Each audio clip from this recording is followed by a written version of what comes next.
강병원의 정치 백신. 네, 정치에도 백신이 필요합니다. 나쁜 정치, 막말 정치, 공학 정치 거부하는 강병원의 정치 백신. 더불어민주당 강병원 의원 나오셨습니다. 안녕하십니까? 안녕하세요. 강병원입니다. 예, 오늘이 고정 코너로는 마지막 시간이네요. 그러게 예, 말입니다. 예, 마지막 시간이고 현안이 있을 때 가끔 나와주시기 바랍니다. 예, 그러겠습니다. 예. 그동안 수고하셨고요. 예, 고맙습니다. 아니, 제가 감사드립니다. 예. 지금 이제 민주당 이야기, 민주당은 요새 거의 민주당 입장에서 봤을 때는 나쁜 소식밖에 없습니다.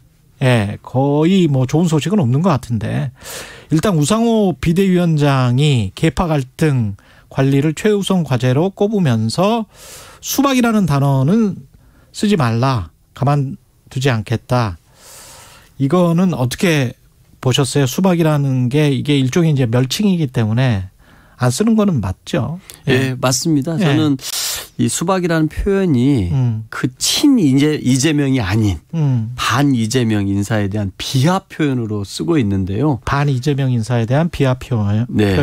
예. 저는 이렇게 민주주의 기본이 다양성인데 그 이재명 후보와 생각이 다르거나 이재명 후보를 따라다니지 않거나 이재명 후보를 지지하지 않는 인사들에 대해서 수박이라는 이런 정말 모욕적인 표현을 쓰는 것은 당내 다양한 의견들 나오는 걸 막게 되고 당내 민주주의가 실종되면은 우리 당이 우리 국민 앞에 나서는 수권 정당으로 가는데 큰 장애가 됩니다. 다양한 목소리, 국민의 목소리도 당내에서 활발하게 논의될 때 우리 정당의 건강성이 살아나는 거 아니겠습니까? 그래서 나와 생각이 다르다고 욕설을 보내고 문자 폭탄을 하고 새벽에 전화했다 끊고 이런 거 너무 안타깝고요. 특히 이원욱 의원이나 홍영표 의원 같은 경우에는 진짜 무슨 뭐 지역 사무실 같은 데도 찾아다니고 지역구를 무슨 트럭이 돌면서 홍영표 이원욱 낙선시켜야 된다고 막 이런 방송까지 하고 다닌다는 걸 보면서 이건 아니다라는 생각이 좀 들었습니다. 트럭에서 확성기로? 예. 동네를 그렇게 다 돌아다니는 것까지 있었답니다. 전 정말 아니라고 보고요. 근데 저는 이 강성 팬덤 정치가 우리 정치의 큰 문제인데요. 저는 이게 노무현 대통령 때도 이런 게 있었습니다. 노사모가 있지 않았습니까? 근데 그때 노무현 대통령은 어떻게 말씀하셨냐면요. 노사모에 대해서 노사모는 노무현 개인을 위한 조직이 아니라 시민 참여운동의 상징이 돼야 한다. 이제 여러분께서는 노무현을 버리고 역사 속으로 들어가십시오라고 이 노사모 전국 대표자들을 청와대로 초청해서 이런 말씀하신 적이 있습니다. 그런데 우리 역사를 이렇게 보면 문재인 대통령께서는 이런 문제들에서 양념이라고 표현하신 적이 한 번 있었고요. 양념? 네. 예. 그다음에 대신 퇴임하시기 직전에 손석희 대담에서는 이 부분에 대해서 수정을 좀 하셨습니다. 이재명 의원 같은 경우도 얼마 전에는 세계사적인 의미가 있다라고 추켜 세운 적이 있었는데요. 최근에는 그렇게 말씀하셨습니다. 이제 잘하기 경쟁으로 국민의 더 나은 삶을 만드는 포지티브 정치에 집중할 때다라고 했었는데 저는 이런 팬덤 정치의 폐해에 대해서 좀 비판을 하고 이걸 좀 극복하기 위해서는 수혜자들이 나서서 이런 욕설 문자 당내 민주주의를 막는 테러 행위들을 자제시키고 못하게 해야 된다고 생각하고요. 당 지도부도 나서야 되는데 그런 의미에서 우상호 비대위원장이 적절하게 했다고 생각하고요. 자주 해서 이런 당내 팬덤들의 문화를 좀 저는 사라지게 하게끔 노력해야 한다고 생각합니다.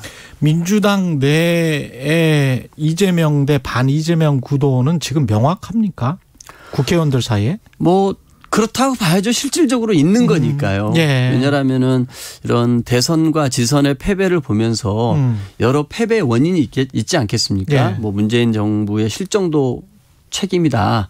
그리고 당이 잘못한 것도 있다. 그리고 이제 후보의 책임도 있는 거 아니냐라고 하시는 분들도 있습니다. 저는 그런 의미에서 이런 평가들을 하면서 그 이재명 후보의 좀 책임에 좀 더 방점을 찍는 그룹이 있고 문재인 정부 실정에 또 방점을 찍는 그룹도 있고 하기 때문에 실제로 이제 그 이재명 후보가 당대표에 나서는 것에 대해서 좀 적절하지 않다. 좀 더 좀 이런 패배에 대한 평가를 정말 좀 시간을 갖고 하고 예. 좀 자숙하면서 다시 국민이 부를 때까지 기다리는 게 필요하지 않느냐 이런 의견들이 갈려 있는 게 사실입니다. 근데 이게 누구의 책임이 더 크냐 이 논쟁도 있겠지만 외부에서 보기에는 대선과 지선을 지고 그 이후에 벌어지는 이 논의가 그 공천을 가지고 있는 당대표 전당대회 이것과 연관이 돼 있기 때문에 총선을 앞두고 국회의원들의 합종연행, 밥그릇 싸움 이렇게 이제 비춰질 우려에 관해서는 분명히 걱정을 다 하실 거란 말이죠. 저는 공천을 가지고서 불안해서 한다고 생각하지는 않습니다. 왜냐하면 저희 당 같은 경우는 이 공천을 시스템으로 만들어놨지 않습니까? 예. 전 시스템 공천이 되어 있기 때문에 어느 분이 당대표가 된다 할지라도 이 공천 과정을 다 시스템을 무너뜨리면서 자기 개파만 공천하고 다른 쪽은 학살하는 과거에 뭐 새누리당에서 그런 일이 한번 있었지 않습니까? 예. 친박계가 를 다 나서고 이런 경우가 있었는데요. 예. 그런 건 저희 당에서는 있지는 않다고 생각하고 과연 이번 전당대회에서 어떤 혁신안을 들고 어떤 새로운 리더가 등장해서 우리 당을 이끌 때 국민의 신뢰를 다시 회복하고 그럼으로써 24년 총선에서 우리 당에게 의미 있는 승리, 성적을 거둘 수 있느냐 이런 문제지 누가 되면은 내가 공천에서 탈락하니까 뭐 개파 간에 싸우자 이런 문제는 전혀 아니라고 생각합니다. 오히려 지금 우리 당이 국민들의 요구받고 있는 것은 민주당 이제 좀 정말 제대로 좀 혁신해서 새로운 면모를 보여라. 그럼 과연 어떤 당대표를 세우는 게 너희들에게 중요하겠느냐.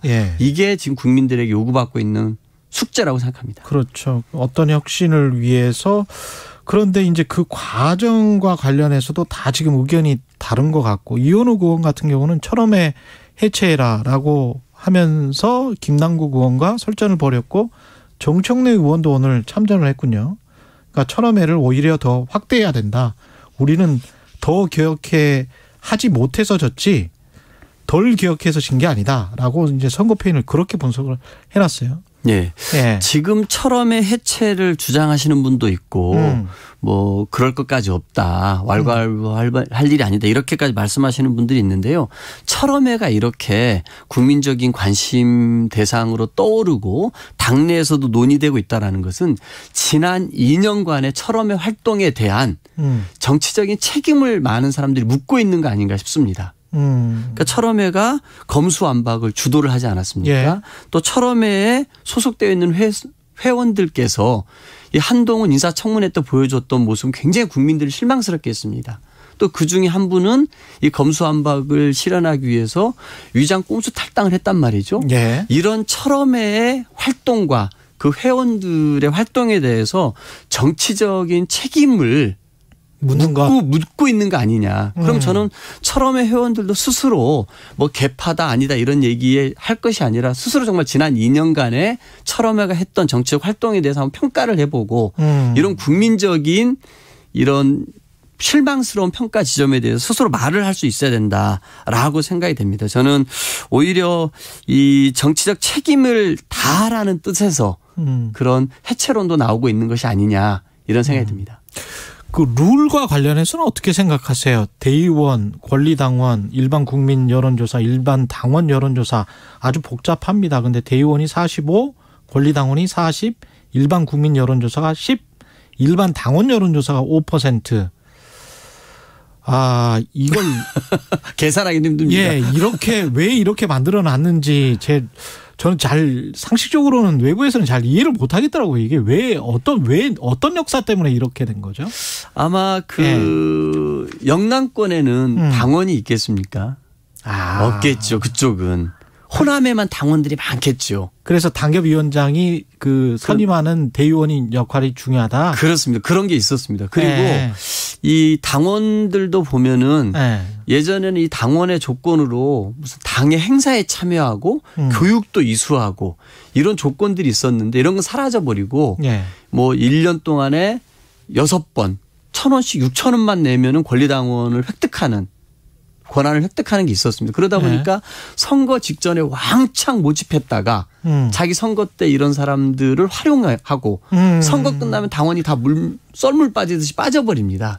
이런 좀 폐해들이 있어서 이렇게 조항들을 만들어 놓은 것 같고요. 근데 대의원 같은 경우는 이 당 지역위원회에서 당의 행사가 있을 때, 뭐 교육이 있을 때, 우리 당이 요청할 때 적극적으로 참여해 주시는 분들이 주로 대의원으로 많이 좀 또 선발이 되시거든요.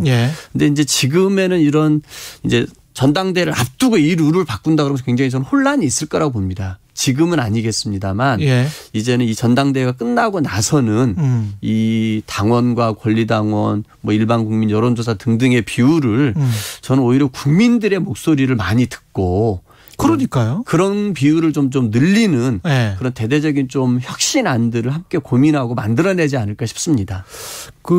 바로 비교를 해서 약간 불쾌하실 수도 있습니다만은 국민의힘 같은 경우에 당원 50% 뭐 일반 국민 여론조사 50% 이렇게 맞습니다. 하잖아요. 저는 비교하시는 게 저는 부끄럽지 않고요. 아니 좀 좋은 시스템이라 그러면은 단순하고 좋은 것 같아요. 제가 옆에서 보기는 그냥 단순한 게 제일 심플 is the best 뭐 이런 말도 있잖아요. 어떤 분들이 그런 말씀하시더라고요. 우리 당원들이 이 당비를 내는데 우리 당원들의 비율을 확 늘려달라 이런 말씀하시는 분들도 있어요. 그러니까 대의원이 또 어떤 분이 조홍천 의원이 그러셨나 우리 프로에 나오셔가지고 1대 80인가 그렇다고 하더라고요. 대의원이 한 표면 뭐 이게 권리당원이 뭐 한 60에서 80 정도 그러면 이게 표의 등가성 문제 안규백 의원 같은 경우에 이게 이런 걸 언급을 했단 말이죠. 전당대회 준비위원장이 표의 등가성 문제를 이거는 좀 고쳐야 되지 않을까요? 네, 저는 뭐 맞는 말씀이라고 생각하고요. 근데 이제 그 전당대회 전에 고치느냐 후에 고치느냐 해서 뭐 굉장히 전에 고치려고 하면 상당히 혼란이 있을 수 있는데 당내에서 쉽게 의견이 모아진다라 그러면 저는 문제가 없다고 생각합니다. 근데 이게 갈등으로 비화될 수 있다라면은 전당대회를 치른 이후에 시간을 갖고 하는 게 좀 필요하지 않나 생각이 들고요. 저는 국민의힘이 50대 50이라고 말씀하시지 않았습니까? 우리 정당을 운영하는데 우리 국민 세금이 어마어마하게 들어갑니다.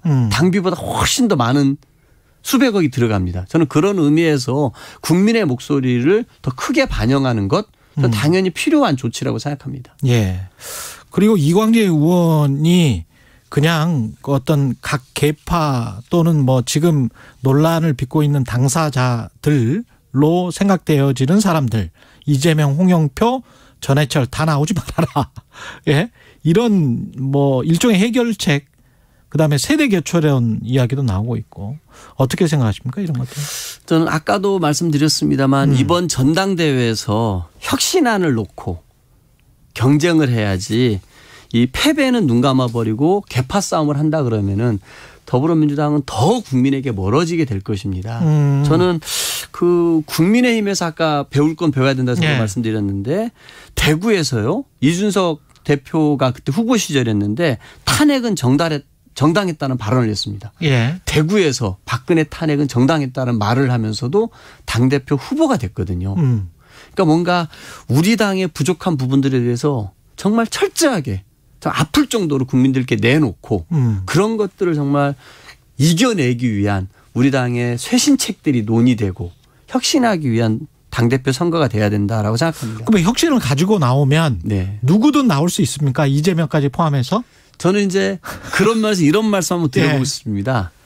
세수를 세 부대에 부어야 된다는 말이 있잖아요. 세수는 세 부대에 부어야 된다. 근데 만약에 그 좋은 혁신안들을 당내 많은 논의를 통해 가지고 토론을 통해서 만들어냈습니다. 근데 그거를 이재명 후보나 무슨 지금의 친문의 대표주자나 586의 대표주자가 얘기한다라 그러면은 그 혁신안보다는 여전히 저 당은 변화를 두려워하는 정당이라고 국민들께 비치지 않겠습니까? 그런데 그런 혁신안들을 정말 새로운 젊은 세대들이 등장해서 이렇게 한번 우리 당을 바꿔보겠다고 얘기한다라 그러면은 국민들에게 다가가는 파급력이 확 다를 거라고 생각합니다. 강명호 의원님도 지금 젊은 축에 속하신 7080에 태어난 분인데 도전하세요?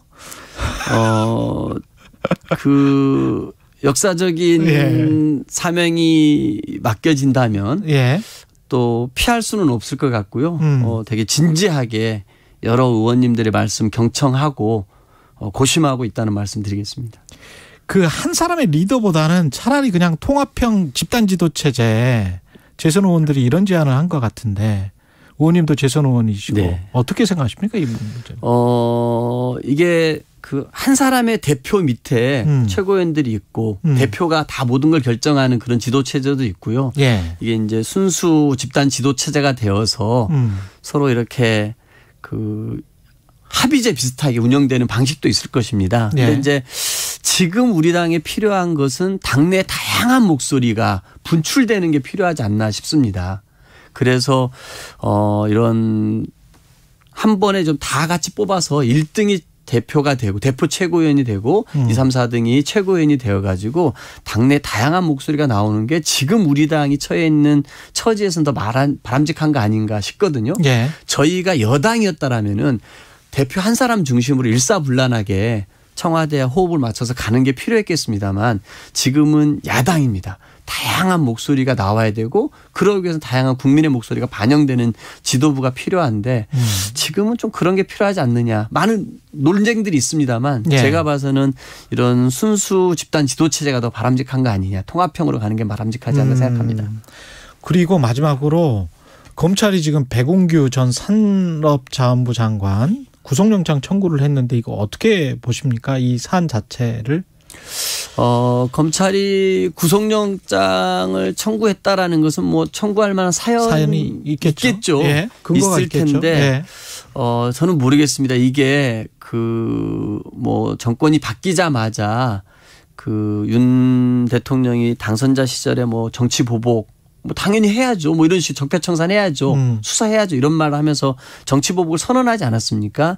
이런 것들에 의해서 그냥 무조건 구속영장 청구하고 기소하고 보자라는 식인 것인지 정말로 뭔가 불법 행위가 명확해서 하려고 하는 것인지는 모르겠습니다만 대다수 국민들이 봤을 때는 정권이 바뀌자마자 전 정부의 장관에게 구속영장을 청구한다라는 것은 싹 좋게 보지 않을 것 같고요. 이런 것이 정말 정치 보복으로 이어지는 행태로 안 됐으면 좋겠다 이런 말씀을 드립니다. 예, 강병원의 정치 백신 더불어민주당 강병원 의원이었습니다. 고맙습니다. 예. 고맙습니다. 공정, 공익, 그리고 균형. 한발